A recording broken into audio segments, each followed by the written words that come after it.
닉 부이치치라는 이름을 기억하실지 모르겠는데요.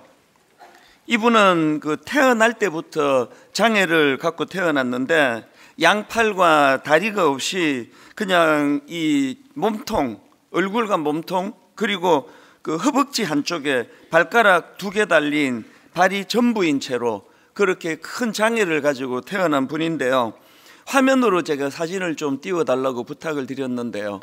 참 마음 아프게 이제 굉장한 장애를 갖고 태어난 분인데요.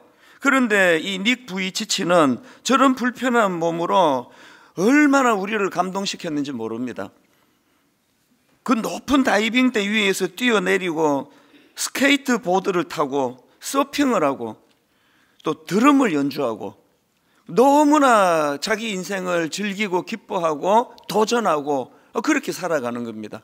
2013년도였던가 우리나라도 방문했는데 그때 TV에도 많이 출연했습니다. 아침마당 이런 데 출연해가지고 너무나 많은 시청자들을 울리고 또 마음에 도전을 하게 하고 용기를 심어주고 그런 일을 한 참 굉장히 제 머리에 오래 남아있는 그런 닉 부이치치인데요. 제가 이번에 이 설교를 준비하면서 또 조금 더 이 닉 부이치치에 대해서 알아보니까 이분도 사실 어린 나이에 굉장한 좌절을 겪었다는 거예요. 그래서 무려 3차례나 자살 시도를 했대요. 죽는 게 낫겠다 그렇게 절망에 빠져 있었는데, 그런데 이 사람이 만 15세 때, 우리로 치면 중학교 3학년 나이입니다. 만 15세 때 하나님을 인격적으로 만나고 자기 삶의 태도가 달라졌다. 그래서 이 닉 부이치치의 삶이 수많은 사람들에게 희망을 주고 용기를 주는 그런 가치 있는 삶으로 그가 변화가 되었다. 이게 새삼 저를 또 감동을 시켰습니다. 이 설교를 준비하려고 인터넷을 뒤지다가 우연히 이분이 운영하는 페이스북을 제가 들어가 보게 됐는데 또 한 번 놀랐습니다. 하나도 달라진 것이 없이 여전히 요즘에는 지금 어떤 운동을 캠페인을 벌이고 있는데요. 이 문구가 제 눈으로 확 들어왔습니다. 화면으로 그 문구를 한번 보십시오. Attitude determines altitude. 왜 화면으로 띄워달라고 했는지 아시겠죠? 여러분이 독일어다 이러실까 봐 이번 발음이 그럴 수밖에 없긴 합니다. 이게 이런 의미를 가지고 있지 않습니까? 그 사람이 가진 태도가 그 사람 인생의 높이를 결정한다. 그러니까 어떤 삶의 태도로 세상을 보느냐가 그 사람의 인생을 결정한다는 그런 의미를 가진 저 운동을 Attitude is altitude 이렇게 짧게 이제 페이스북에 자기 타이틀을 잡았더라고요. 그게 참 감동이 됐습니다. 이게 자기 이야기 아닙니까? 삶을 비관해서 3번이나 자살 시도를 할 만큼 절망적인 그런 인생으로 태어났는데 그가 하나님을 만나고 태도가 바뀐 거예요. 이게 애티튜드가 달라진 겁니다. 그리고 자기가 살아보니까 인생은 상황이 아니라, 인생은 자기에게 주어진 그 무엇이 아니라 그걸 어떤 태도로 그것을 받아들이느냐가 인생을 결정한다는 걸 지금 저 운동을 하고 있다 그러더라고요. 이 동기부여 강사로 유명한 지그지글르시도 비슷한 말을 했습니다. 당신이 가진 능력이 아니라 당신이 가진 태도가 당신 인생의 높이를 결정한다. 다 같은 얘기들이거든요. 이 지그지글르시도 그래서 이제 동기부여 강사로 세계적으로 유명한 분이 됐는데, 이분이 자기 책에다가 그리고 또 자기가 하는 강연에 그런 얘기를 한대요. 내가 이런 긍정적인 태도를 갖게 된 것은 이 기독교 신앙이 자기 삶과 철학의 중요한 기반이 됐기 때문이다. 우리로 말하면 은혜를 알기 때문이라는 거죠. 저도 최근에 이제 이 태도가 그 사람을 결정짓는다. 그리고 태도가 그 사람을 어느 높이까지로 가게 하는지를 그렇게 결정짓는다. 이것들을 자꾸 제가 묵상을 하면서 저의 태도를 돌아보고 또 점검도 하고 그러는데요. 여러분, 오늘 제가 말씀 시작하면서 이 질문을 드리고 싶습니다. 여러분은 지금 어떤 삶의 태도로 살아가고 계십니까? 설마 닉 부이치치보다 더 힘든다는 생각을 하는 분 안 계시겠죠? 그분이 그렇게 그 삶의 애티튜드를 긍정적으로, 낙관적으로, 그래서 사람들에게 영향을 주는 삶을 산다면, 오늘 나는 너무 힘들어서 그렇게 못합니다라는 분은 아무도 안 계시리라 생각을 합니다. 그러고 보면 성경은요, 이 애티튜드의 중요성, 태도의 중요성을 얼마나 많은 그 사례를 통해 교훈하는지 모릅니다. 최근에 제가 계속 묵상이 되는 것은요, 너무나 유명한 그 이스라엘 백성들이 홍해를 건너고 이제 가나안을 향해서 목적지를 향해 가는데, 그 목적지 가나안이 이제 눈앞에 도달한 겁니다. 그래서 이제 전쟁을 치러야 되니까 그 12명의 정탐꾼을 거기다 보냈더니 똑같은 곳을 보고 왔는데 너무나 다르게 보고하는 거예요. 무려 10명이나 우린 죽었다, 우린 못 이긴다, 그들은 엄청나다. 그 앞에 비교해 보니까 우린 꼭 메뚜기 같더라, 메뚜기. 여름철에 그 어릴 때 메뚜기 잡아가지고 이렇게 다리 두 번만 흔들면 다리가 똑 부러지는 게 그 메뚜기 아닙니까? 우리가 그렇다는 거예요. 딱 12명 중에 2명만, 요수아와 갈렙만 무슨 소리냐, 그들이 강한 게 무슨 소용이냐, 하나님이 그 땅을 우리에게 주시겠다고 약속하셨다, 우린 그들 이길 수 있다, 그것도 우리 밥이다. 제가 이 말씀을 쭉 묵상을 하면서 이런 상상을 해봤어요. 12명 다 믿는 사람이잖아요. 믿는 정도가 아니라 그 대표로 뽑힐 정도면 뭐 굉장히 알려진 그런 사람들일 텐데, 놀랍게도요, 12명 중에 믿음이 작동돼서 건강한 또 긍정적인 애티튜드를 발휘한 사람은 12명 중에 2명밖에 없잖아요. 그래서 이런 상상을 해봤습니다. 오늘 여기 본당에 한 1200명쯤 된다고 치고요, 이 지금 1200명이 여기 앉아 예배를 드리면 이 중에 지금요 200명 빼고 1000명이 인생을 부정적으로 사는 거예요. 말씀을 듣고 은혜도 받고, 그리고 이 본당에 들어오시려면 뭐 막 한 30분 40분을 줄 서서 기다리고 굉장히 예배를 갈망하는데, 딱 이 말씀을 읽으면 그 생각이 드는 거예요.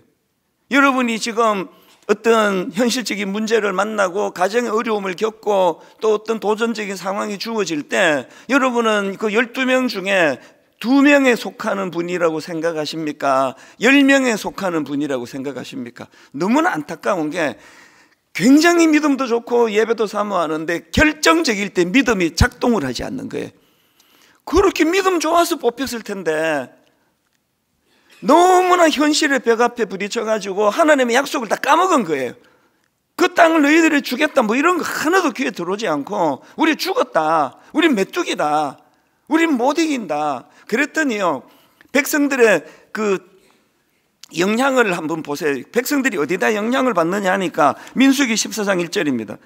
그렇게 이제 딱 둘로 나누어서 보고하니까 민수기 14장 1절, 온 회중이 소리를 높여 부르짖으며 백성이 밤새도록 통곡하였더라.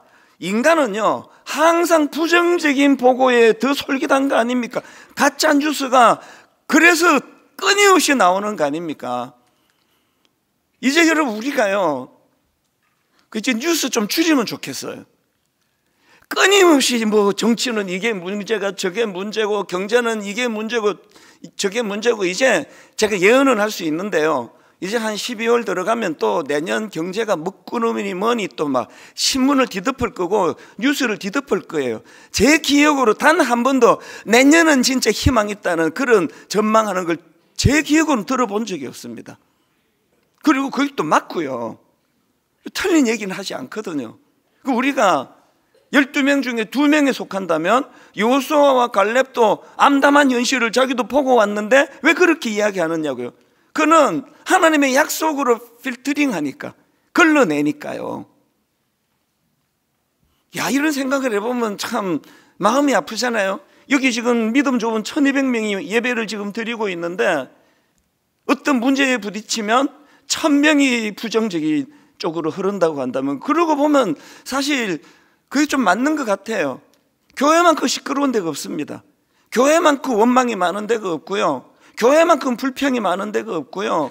믿음이 생겨서 막 영안이 떠져가지고 또 잘 짚어내요. 우리 교회는 이게 문제야. 그 정확해요. 맞아요. 우리 목사는 저게 문제야. 어떻게 하셨습니까? 다 맞아요. 그래서 교회들마다 너무나 분석은 잘하는데 뜨지를 못하는 거예요. 비상하지를 못하는 거예요. 하나님이 여러분을 분석가로 세우신 게 아니라 여호수아와 갈렙같이 그 상황 어려운 거 알지만 그거를 돌파해내고 그것을 뛰어넘도록 그 믿음으로 우리를 부르셨다는 거거든요.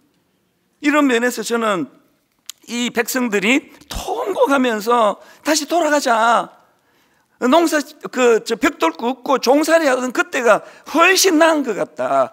여러분 항상 과거에 속으시면 안 돼요. 그때가 좋았어. 뭐가 그때가 좋습니까? 지금이 좋지. 항상 이야기하면 그때가 좋았다고, 그때가 좋았다고, 돌아가고 싶다고. 그거 아니에요. 그리고 전 2절에서 이해가 안 됩니다. 자, 1절부터 다시 읽어드릴게요. 온 회중이 소리를 높여 부르짖으며 백성이 밤새도록 통곡하였더라. 이스라엘 자손이 다 모세와 아론을 원망하며, 이게 진짜 이상한 거 아닙니까? 모세와 아론이 그 사람들을 키웠습니까? 모세와 아론이 이 사람들을, 이 백성들을 이끌고 왔습니까? 상황이 힘들면 모세도 두렵고 아론도 두렵고 똑같이 어렵고 잘못된 길로 왔으면 그들도 똑같은 피해자예요. 그런데 지금 왜 모세와 아론을 왜 원망합니까? 그리고 그 다음 보세요. 온 회중이 그들에게 이르되 우리가 애굽 땅에서 죽었거나 이 광야에서 죽었으면 좋았을 것을. 이런 믿음이 작동되지 않으니까. 그래서 여러분, 이 애티튜드는요 두 종류예요. 내면적인 애티튜드가 있고 또 대인관계에서 애티튜드가 있습니다. 내면적인 애티튜드는 이런 사람들이죠. 항상 부정적인 생각이 먼저, 그 안 되는 생각이 먼저, 우리는 메뚜기다, 이런 걸 입에 달고 사는 부정적인 태도가 내면적인 애티튜드고요. 이것이 영향을 미쳐서 항상 남 탓이에요. 당신 때문에 그런 거 아니냐, 내가 당신 잘못 만나가지고 이렇게 된 거 아니냐. 아니거든요. 결혼하기 전부터 그랬거든. 그 사람은 무슨 당신 때문이라고 이야기합니까? 엄마가 그때 어릴 때 내게 상처를 줘서 그렇다고. 전문가 글을 제가 최근에 읽었는데 어릴 때 받은 상처가 영향을 많이 미치지 않는데요, 전부 다 남 탓이에요. 당신 때문에. 그리고 이제 또 막 주변 사람들 탓이라 그러고. 이게 우리가 끊어내야 될 잘못된 애티튜드예요. 닉 부이치치가 자살하고 인생을 끝낼 수 있는 이유를 들라 그러면 100가지도 더 들 거예요. 100가지도. 그러나 음식을 자기 마음대로 먹을 수가 있습니까? 원하는 곳을 갈 수가 있습니까? 그러나 그런 상황 속에서도 그는 건강한 애티튜드를 가지고, 제가 그 아이들이 읽는 그 닉 부이치치 그 위인전 이야기 한 대목을 제가 읽었는데요, 축구를 하다가 발을 다쳤대요. 그러면서 자기 엄마한테 그렇게 말했대요. 엄마, 내가 발가락이 2개밖에 없는 것 때문에 내가 늘 이게 불편하다고 생각했는데 이걸 다쳐보니까 야, 이게 너무 감사하다고 그런 얘기를 했대요. 애들용으로선 한 대목을 누가 올려줘서 제가 그걸 보고 참 기가 막히더라고요. 이게 건강한 애티튜드라고 한다면 오늘 저와 여러분이 한번 깊이 자기를 돌아볼 때가 된 것 같아요. 그래서 이제 이 10명이 끊임없이 우리는 안 된다, 우린 메뚜기다, 우린 죽었다, 그 소리를 토해내고 사람들이 거기에 영향을 받아가지고 밤새도록 통곡을 하고 막 모세와 아론은 원망하고 하나님 원망하고 우린 차라리 그 종살이 하는 게 좋을 텐데 돌아가자 그러고 그랬더니 그때 하나님이 너무나 중요한 지침 하나를 주시잖아요. 민수기 14장 28절, 내 인생을 바꾼 말씀이에요. 그들에게 이르기를 여호와의 말씀에 내 삶을 두고 맹세하노라. 너희 말이 내 귀에 들린 대로 내가 너희에게 행하리니. 너 방금 메뚜기라 그랬니? 네 말이 내게 들린 대로 그렇게 살아라. 너 방금 우린 비록 약하지만 하나님이 약속하신 땅에다 우리 이길 수 있다, 그들을 우리 밥에다 이렇게 말했니? 그렇게 살도록 해줄게. 20대 제가 절망적일 때 그때는 제가 이런 말씀이 있는 걸 전 잘 몰랐거든요. 근데 어느 순간인가 이 말씀이 제게 영향을 미쳤어요. 그래서 하나님 앞에 애티튜드가 뭐냐? 그래서 여러분, 긍정적인 애티튜드를 갖고 있으면, 그래서 아까 그 수많은 사람들이 그 사람의 태도가 그 인생을 결정한다고 그렇게 말하는 건 성경적인 근거가 있는 거거든요. 여러분의 상황이 여러분을 망하게 하는 일은 없습니다.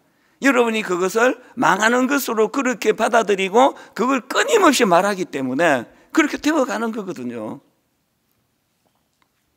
오늘 이런 면에서 이 삶을 대하는 태도, 이 건강한 애티튜드가 내 인생을 결정한다면 꼭 기억해야 될 두 가지가 있는데요. 첫 번째 이겁니다. 하나님을 경험해야 우리 삶을 대하는 태도가 달라진다는 거예요. 제가 3주 전에 그 소개해드린 교수님이요, 8살 때 교통사고를 당해가지고 오른쪽 다리를 절단하고 의족을 착용하게 된 그 가슴 아픈 일을 겪었는데, 이 교수님의 건강한 애티튜드가 뭐죠? 이쪽으로 부정적으로 생각하면 그 어릴 때 사고 난 그 자리는 내 인생을 망친 저주스러운 그런 골목길이라고, 그런 도로라고 말할 수가 있는데, 어릴 때부터 이 교수님이 너무나 믿겨지지 않도록 예수를 잘 믿어가지고 그 땅은 하나님이 나 살려주신 곳이라고, 그래서 나중에 신학 교수가 되시고 뭐 오래 전도 아니에요, 그 근처로 이사까지 가셨대잖아. 그게 뭔 뜻입니까? 평생을 그 생각을 했다는 거거든요.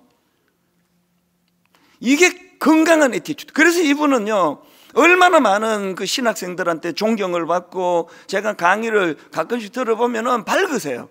참 밝으세요. 교수님이 격식도 안 따지시고. 이게 애티튜드거든요.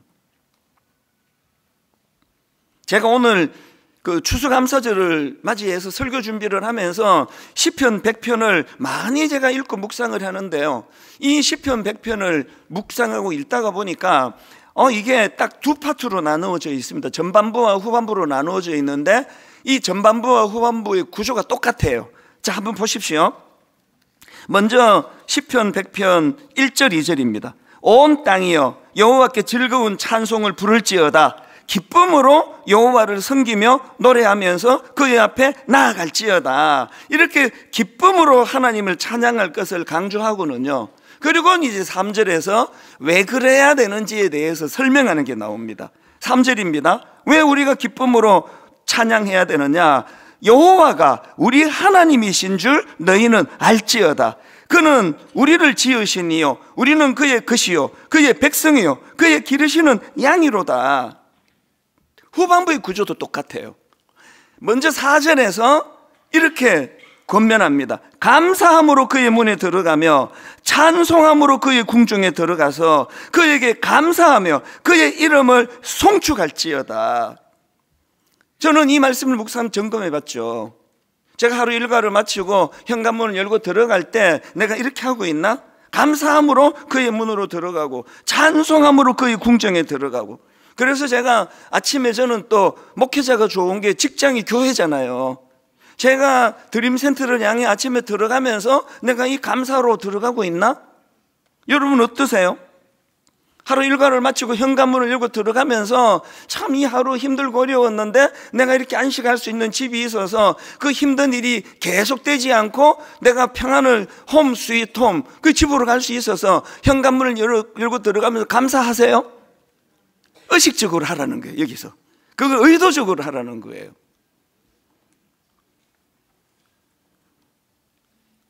그렇게 4절에서 감사함으로 그의 문에 들어가며 찬송함으로 그의 궁정에 들어가며 그에게 감사하며 그의 이름을 송축할지어다, 그렇게 권면하시고는 왜 그래야만 하는지를 5절에서 설명하십니다.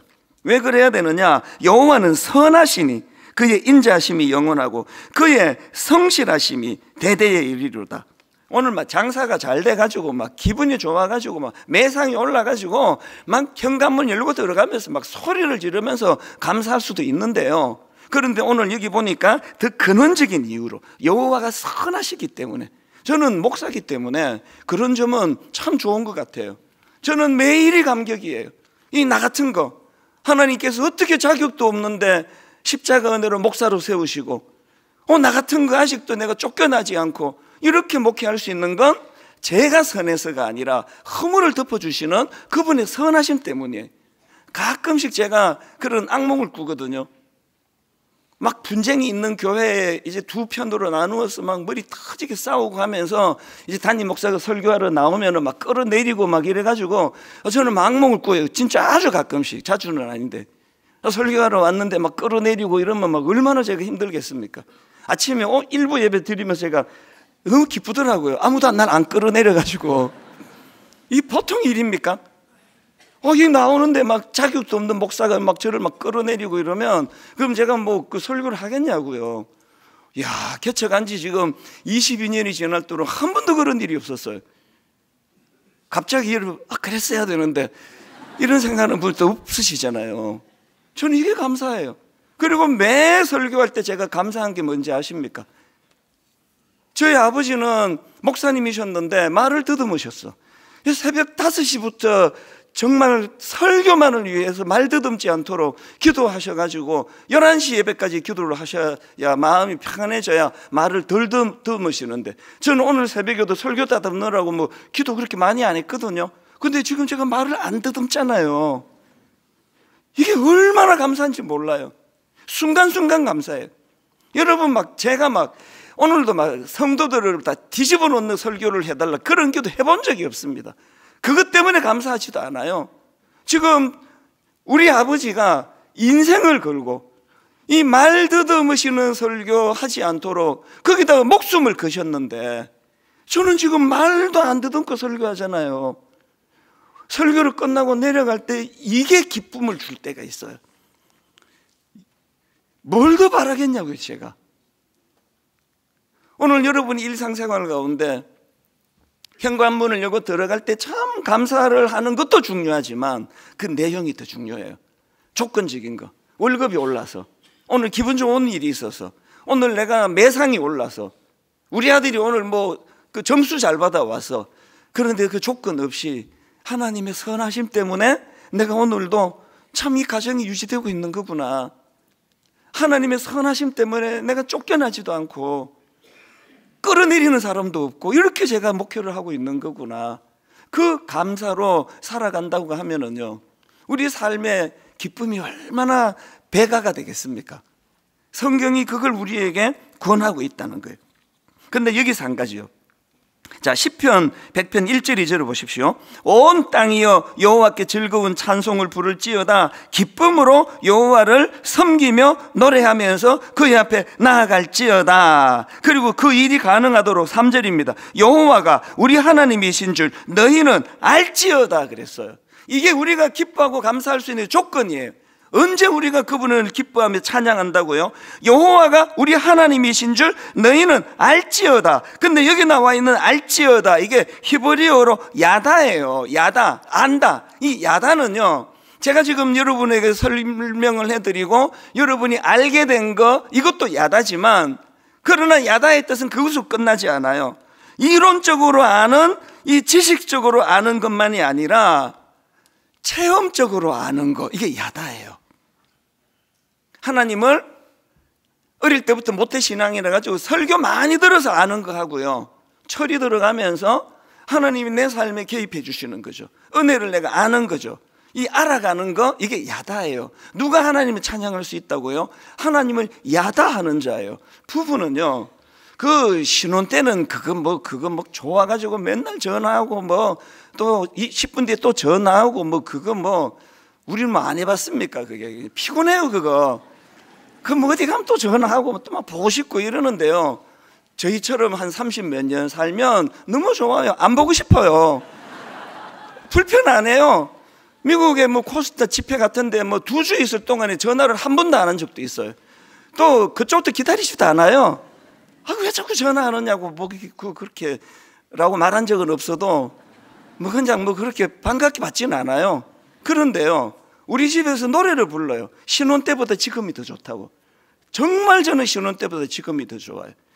30몇 년 동안 제가 제 아내를 야다, 아무도 모르는 저만이 아는 그런 지식이 쌓여가니까 그리고 너무 친밀감이 생기니까 이제는 제가 가을에 이제 두꺼운 옷을 꺼내 입으면서 낡은 옷을 제가 오랜만에 꺼내 입으면서 그런 생각이 들더라고요. 부부는 이런 거다. 화려하고 비싼 새 옷은 아니지만 너무 익숙해서 좋은 거예요. 몸에 너무 익숙한 거예요. 비싼 신발 샀다고 좋아하는데요, 그 새신 신고 가면 뒤축 까지고 데일밴드 붙이고 그 낡은 이 신발을 신으면 하나도 그런 게 없어요. 전부 내 발에 맞도록 딱 맞추어져서 저는 새 신발을 사놓고요, 심지어 새 신발을 선물 받아놓고 어떨 때 6개월씩 안 신어요. 낡은 신이 좋아가지고. 이게 야다예요. 여러분, 모태신앙은요, 금방 우린 기존 신자 등록을 안 받기 때문에 막 초신자들의 뜨거운 모습을 우리 자주 봐요. 막 가슴이 터질 것 같고 눈물을 막 펑펑 쏟고. 그러면 모든 오래된 이 묵은 신자들, 묵은 닭들은 다 이렇게 생각해요. 나도 저런 때가 있었지. 뭐 저거 뭐 오래 가나? 또 나처럼 될 텐데? 이러면서 옆에를 보지만, 그러나 그 묵은 신자, 그 묵은 닭들이 좋은 점이 있는데 절대로 변화가 없어요. 그 사람은 한결같이 와서 좋는데 한결같이 그 자리에 앉아 계세요. 이 보통 일입니까? 이게 축복합니다. 계속 조세도 괜찮아요. 변함이 없거든요. 그건 하나님과의 인티머시예요. 굉장히 하나님이 잘 맞는 옷처럼 그분이 내 삶에 자리 잡고 있기 때문에. 그리고 초신자들은 좀 시험도 자주 받고 흔들리는데요, 우리 같은 모태신앙 어떤 경우라도 흔들리는, 저는 지금까지 태어나서 하나님 안 믿어 말은 많이 했는데 진짜로 안 믿은 적은 한 번도 없어요. 교회를 떠난 적이 한 번도 없습니다. 한 주 있었는데요, 그때 고3 때 내가 이제 교회 안 갈 거야. 그리고 한 주, 그때만 말고 또 미국 가서 또 있었네요. 예. 근데 한 주를 넘긴 적이 없어요. 야다예요, 야다. 여러분, 누가 집으로 들어가면서 기뻐하고 집에서 나오면서 찬양하고 교회로 가면서 찬양하고 온 땅이여 여호와께 즐거운 찬송을 드릴지어다. 누가 그렇게 할 수 있다고? 3절에 여호와가 우리 하나님이신 줄 너희는 야다할지어다. 아는데 경험으로, 체험으로 알지어다예요. 분당 우리 교회 이제 내년에 대학부 청년부 막 살아나는 거 저는 벌써 지금 확신하고 있습니다. 꿈이 더 커졌어요. 내년에 3040, 30대 40대를 살리는 일이 일어날 겁니다. 그래서 막 별의별 국리를 다 해요. 그 30대 때 신혼부부 때 첫 아기, 그 막 굉장히 어려운 때거든요. 아기 때문에 예배를 제대로 드릴 수가 있습니까? 그래서 막 별 생각을 다 해요. 이 교회에 주일날 타가방을 좀 운영해가지고 우리 30대 40대 젊은 아기를 키우는 부부들이 저 아기를 맡기고 마음껏 예배를 드리게 할 수는 없나? 한다는 거 아닙니다. 할 수는 없나? 그리고 또 막 저 드림센터에다가 유모차를 쫙 비치해가지고 유모차를 마음껏 쓰게 해줄 수는 없나? 그런 생각도 요즘 많이 하는데요, 그건 알아요. 유모차 비치한다고 믿음 안 생깁니다. 누가 애 대신 봐준다고 믿음 안 생겨요. 누가 믿음이 생깁니까? 예배에 마음을 두는 거죠. 여러분, 30대가 진짜 신앙생활이 어려운데요, 30대는 진짜 하나님 만나야 될 때예요. 30대 때 은혜 받아야 돼요. 그래서 여러분, 아니 뭐 예술의 전당에 뭐 공연 보러 갈 때 맡기잖아요. 예배 시간에 왜 못 맡기시느냐고요. 누구에게라도 부탁을 하시라고요. 다락방 순장님에게 부탁하시면 그 순장님이 딴 사람 또 네가 한번 해봐라 그러실 거예요. 저희 집에도 한 명 보내주세요. 한 주에 한 명씩만. 예배의 마음을 써야 될 때거든요. 교회만 다닌다고 야다 하나님 알게 되는 거 아니에요. 소원을 가지고 마음을 거기 담고, 하나님 나도 한번 하나님 만나고 싶습니다. 하나님은 경험하고 싶습니다. 하나님, 저도 하나님이 선하시다는 걸 한번 맛보아 알기를 원합니다. 거기에 건강한 애티튜드가 만들어진다는 거거든요. 두 번째로요, 우리가 하나님 앞에서 몸부림을 쳐야 되는 게 하나 더 있는데요, 최선을 다해서 감사를 훈련해야 된다는 겁니다. 시편 101편 1절 2절 세 번역으로 읽어드릴게요. 온 땅아 주님께 환호성을 올려라. 기쁨으로 주님을 섬기고 환호성을 올리면서 그 앞으로 나아가거라. 우리 장로교는요, 예배를 경건하게 드려야 된다는 걸 어릴 때부터 우리가 훈련을 받았기 때문에 예배 시간에 막 숨소리도 안 나는 걸 경건이라 생각해요. 그거 맞아요. 그러나 여러분, 하나님은 그런 경직을 원하지 않으세요. 어떨 때 막 환호를 지르면서 찬양할 수 없습니까? 어떨 때 막 주체가 안 돼서 막 두 손을 높이 들고 막 체면이고 뭐고 막 좀 그렇게 할 수 없습니까? 훈련하라는 거예요. 온 땅아 주님께 환호성을 올려라. 기쁨으로 주님을 섬기고 환호성을 올리면서 그 앞으로 나아가거라. 4절 5절 감사의 노래를 드리며 그 성문으로 들어가거라. 찬양의 노래를 부르며 그 뜰 안으로 들어가거라. 감사의 노래를 드리며 그 이름을 찬양하거라. 이 감사를 훈련해야 된다는 거예요. 감사가 훈련이 될 때 애티튜드가 건강해진다는 거거든요. 그래서 데살로니가전서 5장 18절에 보면은 범사에 감사하라. 이건요, 이거 되지도 않은 걸 자꾸 이런 걸 시키네, 그렇게 받으시면 안 됩니다. 하나님께서 어떤 상황에서도 감사하는 게 니한테 얼마나 좋은지 아니? 그러니까 이거 좀 노력을 해봐 이거예요. 범사에 감사하라. 누가 됐냐고요? 저도 안 되더라고요. 근데 포기하지 말고 네가 이렇게 하는 게 네한테 유익해. 범사에 한번 감사해 봐라. 그런가 하면은 에베소서 5장 4절 누추함과 어리석은 말이나 희롱의 말이 마땅하지 아니하니 오히려 감사하는 말을 해라. 그 다락방 같은 거 할 때 교회의 차별화가 여기서 나는 거 아닙니까? 다락방 시작하기 전에 나오는 게 일주일 동안 받은 감사가 넘쳐나는 다락방, 막 생각만 해도 기분이 좋잖아요. 막 직장인 다락방들이 요즘 막 살아나거든요. 뭐 때문에 살아나느냐고요. 희롱하는 말, 여기 보니까 누추한 말, 어리석은 말, 이런 말들이 난무하는 세상 직장생활이나 세상 관계 속에 살다가, 그러다가 이 다락방 모임에 와보니까 피곤해 쩔은 남자들이 모여가지고 또 여자 직장인들이 모여서 감사하는 말이 막 넘쳐나니까 막 힘이 막 나니까 다락방 가는 거 아니냐고요. 제가 늘 소원하는 거, 분당 우리 교회는 큰 날개, 이 예배가 살아야 된다. 여기에 목숨 걸어야 된다. 그런가 하면 작은 날개, 소그룹 다락방이 살아야 된다. 왜? 큰 날개는 나 혼자만 말하는데 담임 목사만, 작은 날개는 여러분이 말씀하실 수가 있거든요. 여러분 이 말씀을 기억하십시오. 누추함과 어리석은 말이나 희롱의 말이 마땅하지 아니하니 오히려 감사하는 말을 하라. 골로새서 3장 15절 한 걸음 더 나아갑니다. 그리스도의 평강이 너희 마음을 주장하게 하라. 너희는 평강을 위하여 한 몸으로 부르심을 받았나니 너희는 또한 감사하는 자가 되라. 감사하는 말을 하는 거하고 감사하는 자가 되는 거 차원이 다른 얘기잖아요. 여러분의 존재가 감사하는 자가 되기를 그렇게 훈련하라는 거예요. 이게 애티튜드예요. 애티튜드. 건강한 애티튜드. 저는 다시 로이드 존스 목사님의 권면을 강조합니다. 자아가 우리에게 말을 걸게 하지 말고 우리가 자아에게 말을 걸어야 합니다. 아침에 눈을 딱 떴는데 자아는 항상 이게 온도계 같아요. 그 상황을 보고 정확하게 말해줘요. 영하 15도. 아이고, 이 하루를 또 어떻게 내가 지나지?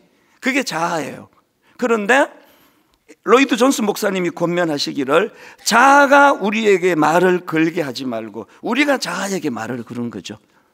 아이고, 메뚜기 같은 내 인생, 적들을 보니까 뭐 거인들이고 무기가 대단하고, 그 자아가 하는 얘기예요. 열정당군, 자아가 하는 말을 전한 거예요. 여호수아와 갈렙, 그 누가 뭐 어려운 거 모르냐? 근데 그 땅을 하나님이 주시겠다고 약속을 했는데 어떡하냐? 자아에게 말을 거는 거죠. 자아를 설득하는 거죠. 여러분 마음이 어둡고 어려울 때마다 내 영혼아, 네가 어찌하여 낙심하며 어찌하여 내 속에서 불안해하는가? 너는 하나님께 소망을 두라. 그 하나님이 이렇게 표현합니다. 내 얼굴에 화색을 주시는 내 하나님, 내 얼굴에 화색을 주시는 내 하나님을 내가 여전히 찬송하리로다. 출근하기 전에 이 기쁨으로 그렇게 하루를 시작하는 그 사람이 그 하루가 그렇게 우울할까요? 제가 왜 새벽에 목숨 걸고 이런 시간에 일어나느냐고요. 그게 저를 살려주거든요. 새벽에 제가 이 은혜를 받아야, 그래야 제가 목회를 할 수 있거든요. 오병이어의 기적을 여러분들은 자꾸 결과만 놓고 5천 명을 먹이고 뭐 12강주리가 이것만 따지는데, 여기서 진짜 중요한 건요, 기적을 베푸시기 전에 행하신 예수님의 퍼포먼스입니다. 여기 예수님의 퍼포먼스가 나오거든요. 자, 한번 보십시오. 마태복음 14장 16절입니다. 예수께서 이르시되 갈 것 없다. 너희가 먹을 것을 주라. 제자들이 이르되 여기 우리에게 있는 것은 떡 5개와 물고기 2마리 뿐이니이다. 이르시되 그것을 내게 가져오라. 그리고는 왜 가져오라 그랬냐니까 퍼포먼스를 하셔요. 어린애 그 도시락, 그 물고기 2마리가 뭐 막 명절 때 선물로 나가는 막 굴비 같은 걸로 생각하시면 안 됩니다. 그 멸치 같은 거예요. 조그만한 물고기 2마리, 그리고 보리떡 5개, 그거를 가지고 퍼포먼스를 하세요. 어떻게 퍼포먼스를 하느냐, 19절을 보세요. 무리를 명하여 잔디 위에 앉히시고, 이제 공연이 시작돼야 되니까, 자, 공연이 시작됐습니다. 다 앉아주세요. 그리고 이제 명하십니다. 무리를 명하여 잔디 위에 앉히시고 떡 5개와 물고기 2마리를 가지고 하늘을 우러러 축사하시고인데요, 이게 영어 NIV 성경에 보니까 He gave thanks라고 되어 있더라고요. 퍼포먼스는요, 그 조그마한 어린애 도시락 하나를 들고 예수님이 감사를 지금 하는 거예요. 다 앉아봐라, 감사하는 거예요. He gave thanks. 그리고는 이거를 이제 나누어서 기적을 베푸세요. 구약의 퍼포먼스가 한 군데 더 나오는데요, 다니엘 6장 10절입니다. 지금 다니엘이요, 정적들이 다니엘을 올무에 가두어 가지고 이제 죽이려고 지금 결의하고 그 올무에 걸린 상태예요, 다니엘이. 그런데 다니엘이 그 상황에서 어떤 퍼포먼스를 하는가 보십시오. 6장 10절입니다. 다니엘이 이 조서에 왕의 도장이 찍힌 것을 알고도 자기 집에 들어가서는 윗방에 올라가 예루살렘으로 향한 중요한 게 창문을 열어요. 왜? 퍼포먼스는 창문을 열어야 보이잖아요. 근데 이렇게 하면 그가 죽거든요. 잡혀서 그 창문을 열어요. 그리고는 전에 하던 대로 하루 3번씩 무릎을 꿇고 기도하며 그 다음에 그의 하나님께 감사하였더라. 이 퍼포먼스예요. 다 봐라. 그리고 나 죽여라. 여러분, 지금 그 정적들이 자기를 죽이려는 음모를 꾸미는 그 상황이 기도해야 될 상황이긴 한데 이게 감사할 상황은 아니잖아요. 그러면 예수님이 그 어린애 도시락 그거 들고 이건 감사할 거리는 아니잖아요. 그래서 이 세상에 스승 같았으면 이거 갖고 와서 한 대 쥐어 박았을 거예요. 이걸 누구 입에 붙이자고 도시락을 갖고 왔냐고. 너 날로 놀리냐 지금 나를. 그런데 주님은 그 보잘것없는 어린아이 도시락을 가지고 퍼포먼스를 열어요. 감사하는 거예요. 뭘 보여주는지 아시죠? 5천 명을 먹이는 기적이 일어나고 나서 막 감사가 터져 나오는 거, 그건 그 당연한 거 아닙니까?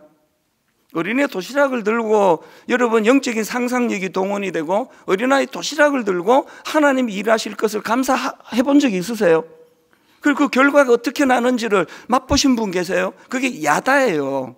안 하시잖아요. 기도 맨날 해도 안 들어주더라. 하나님은 이제 네가 이것도 그 퍼포먼스를 하라고 그 고난을 주신다면 어떻게 하실 겁니까? 그래서 제가 이 찰스 스펄전 목사님이 했던 명언 전에도 읽어드렸는데 한번 다시 들어보세요. 별빛에 감사하는 자에게 달빛을 주시고 달빛에 감사하는 자에게 햇빛을 주시고 햇빛에 감사하는 자에게 영원히 지지 않는 주님의 은혜의 빛을 주신다. 흐릿한 별빛을 보고 허구한 내 인생은 이렇게 흐릿하다고 원망하고 불평해야 되는데 그때 퍼포먼스를 해보세요. 별빛에 감사를 하시면 달빛을 주시고 달빛에 감사하면 햇빛을 주시고, 그리고 또 찰스 스펄전이 유명한 말 하나 더 했는데요, 여기 지금 장식부가 이번에 유난히 정말 의미 부여를 잘했습니다. 지금 여기다 위에다가 think라는 글자를 쓰고 밑에다가 thank라는 글자를 썼는데 이게 찰스 스펄전이 한 걸 이번에 우리 교회가 추수감사절에 구호로 잡은 거예요. 저게 뭐냐 하면은요, 생각이 곧 감사라는 거예요. 그래서 생각을 뜻하는 위에 있는 think가요, 감사를 뜻하는 thank와 함께 이게 thank가 아니고 thank예요. thank라 그랬네. 생각을 뜻하는 think하고 감사를 뜻하는 thank가 어원이 같다는 거예요. 어원이. 그래서 그냥 생각하면 감사가 안 나오는 게 많아요. 특히 이제 아내를 볼 때, 또 남편을 볼 때 그냥 보면 감사가 잘 안 나와요. 그런데 깊이 생각하세요. 깊이 생각하면 그 남편이 너무 깊은 분이기 때문에 이제 감사가 보이기 시작해요. 그래서 여러분, 이 생각하다와 감사하다가 영어로 같은 어원이라는 걸 기억하시면 돼요. 하나님에 대하여 깊이 생각하셔야 돼요. 하나님 하신 일에 대하여 얕게 생각하면 고난밖에 안 보여요. 깊이 생각하면 그게 감사가 돼요. 감사가. 이제 로이드 존스 목사님의 말을 제가 다시 한번 큰 소리로 선포하고 오늘 설교를 마치려고 하는데요, 오늘 설교 제목이 어두운 마음을 몰아내는 삶의 태도인데요, 어두운 마음을 몰아내는 삶의 태도를 구현하기 위하여 로이드 존스 목사님의 이 말씀을 꼭 기억하셔야 됩니다. 자아의 말을 듣지 마십시오. 자아에게 덤벼드십시오. 자아에게 말하십시오. 자아를 책망하십시오. 야단치십시오. 권면하십시오. 격려하십시오. 자아의 말을 맥없이 듣고 있다가 기운을 잃고 주저앉지 말고 여러분이 알고 있는 사실들을 자아에게 상기시키십시오. 자아가 여러분을 멋대로 휘두르게 내버려두면 앞으로도 계속 휘두르려 들 것입니다. 마귀는 우리를 침체시키기 위해 자아를 장악하고 활용합니다. 그럴 때 우리는 시편 기자처럼 벌떡 일어나 말해야 합니다. 내 영혼아, 네가 어찌하여 낙심하며 어찌하여 내 속에서 불안해하는가. 도저히 해결책이 될 수 없는 어린애 도시락 하나 딸랑 들고 계시는 주님께서 이걸 들고 퍼포먼스를 일으키시는데 감사를 했다는 거예요. 감사. 저와 여러분의 삶 가운데 닉 부이치치가 하나님 만나서 인생을 바라보는, 삶을 바라보는 애티튜드가 달라졌다고 한다면 저는 소원합니다. 2024년 추수감사주일이 여러분의 어둡고 우울한 부정적인 애티튜드를 내려놓고 하나님이 마련해 주시는 은혜로운 애티튜드, 긍정적인 애티튜드로 갈아 끼운 날이 되는 그 기억으로 여러분 인생에 자리매김하시기를 주님 이름으로 축원합니다. 기도하시겠습니다. 하나님 아버지, 우리는 자꾸 삶이 달라지면, 환경이 달라지면, 내가 원하는 것들이 이루어지면 내 부정적인 태도가, 애티튜드가 달라질 것이라고 말합니다. 하나님은 순서를 바꾸라고 말씀하십니다. 닉 부이치치처럼 너무나 결핍이 많은 인생으로 태어난 거지만 달빛을 자랑했더니, 달빛을 감사했더니 햇빛을 주시는 그 은혜를 15살 나이에 경험했다고 그가 고백을 합니다. 하나님, 우리의 삶의 태도를 돌아보게 하시고 끊임없이 내 안에 샘솟듯 솟아나는 부정적인 태도, 부정적인 애티튜드, 그리고 그것이 표현될 때 상대방을 향한 비난, 끊임없는 정죄, 너 때문이야, 너 때문에 내가 이렇게 됐어. 오늘 하나님 이 고리를 끊어내는 위대한 추수감사주일이 되도록 인도하여 주시옵소서. 주님께 추수감사 예물을 드리기 원합니다. 지난 1년을 돌아보면서 하나님께 감사하며 드리기 원하는데, 하나님 경제적으로 물질적으로 어려워 드리지 못하는 그 사람에게 꼭 말씀하여 주시기 원합니다. 네 마음을 내가 이미 다 받았다. 그것이 가장 큰 그런 하나님께 드려지는 것이라고 그렇게 말씀하여 주시고, 드려진 헌금이 이제 이것이 흘러 꼭 필요한 우리 주변의 어려운 이웃들과 주변 사람들에게, 지친 이들에게 이것이 쓰여지도록 하나님 인도하여 주시옵소서. 감사드리옵고 예수님 이름으로 기도드립니다. 아멘. 오늘 추수감사 헌금을 드릴 때 특별 찬양이 있습니다. 아까도 제가 얼마나 은혜를 받은지 모릅니다. 해금의 김여원 자매님, 첼로의 오혜랑 자매님, 우리 해금과 첼로가 조화를 이루는 이 찬양을 들으시면서 우리 하나님께 추수감사 헌금 드리도록 하겠습니다. 영상으로 예배 드리시는 분들도 이제 온라인으로 같이 참여해 주시기를 부탁을 드리겠습니다. 이제 하나님께 드리도록 하겠습니다.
우리 청년들이 이렇게 아름답게 찬양하는, 연주하는 모습이 얼마나 마음을 참 기쁘게 하는지 모르겠습니다. 이 해금과 첼로가 조화를 잘 이루어서 하나님을 찬양했는데요, 이 연주한 찬양은 은혜라는 제목의 찬양인데요, 내가 누려왔던 모든 것들이, 내가 지나왔던 모든 시간이, 내가 걸어왔던 모든 순간이, 이것들이 이제 일상생활, 아침 해가 뜨고 저녁에 노을, 봄의 꽃향기, 가을의 열매, 변하는 계절의 모든 순간, 거기서 기쁨을 찾아내고 감사를 찾아내는 거거든요. 아까 제가 설교할 때 말씀드렸잖아요, 말 더듬지 않고 설교하는 이것이 제가 너무 기쁘고 감사하고 만족하다면 여기서 뭘 더 바라겠습니까? 하나님 앞에 늘 일상을 감사하고 하나님께 그 기쁨으로 그렇게 감사하고 만족하는 그런 생활을 하나님께서 여러분에게 선물로 주실 줄 믿습니다. 우리 이 가사를 생각하시면서 우리 입으로, 악기들이 하나님을 찬양했다면 우리 입으로 하나님을 찬양하기 원합니다. 내가 누려왔던 모든 것들이, 내가 누려왔던 모든 것들이, 내가 지나왔던 모든 시간이, 우리의 일상 가운데 내가 걸어왔던 모든 순간이, 여러분 그거 당연한 거 아닙니다. 당연한 것 아니라 은혜였소. 아침 해가 뜨고 저녁에 노을, 봄의 꽃향기와 가을의 열매, 우리 일상생활 가운데 변하는 계절의 모든 순간이, 그거 당연한 거 아닙니다. 당연한 것 아니라 은혜였소. 이 감사를 주님께 드립니다. 모든 것이 은혜, 은혜, 은혜, 한없는 은혜. 내 삶에 당연한 거 하나도 없었던 것은 모든 것이 은혜, 은혜였소. 내가 이 땅에 태어나 사는 것,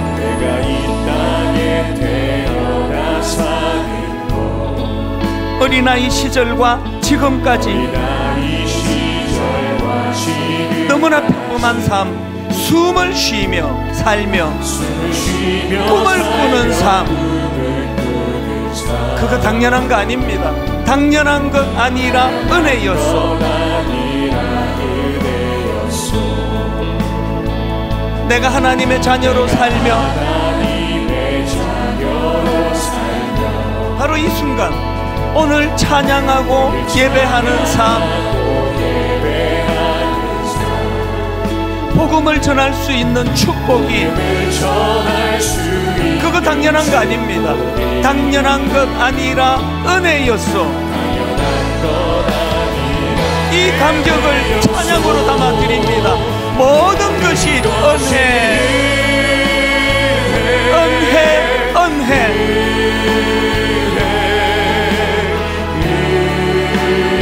한없는 은혜. 내 삶에 당연한 거 하나도 없었던 것은 모든 것이 은혜, 은혜였어. 우리 다 자리에서 일어나셔서 다시 한번 모든 것이 은혜, 은혜, 은혜.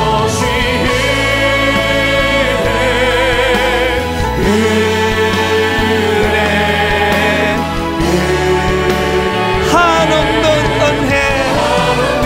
내 삶에 당연한 거 하나도 없었던 것은 모든 것이 은혜, 은혜였어. 오 주님 채우소서.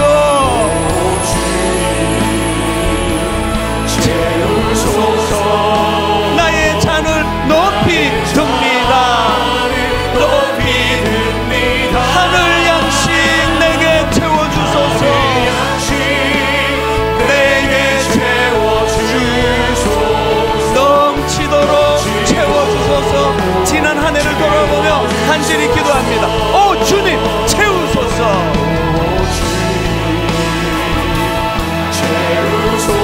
나의 잔을 높이 듭니다.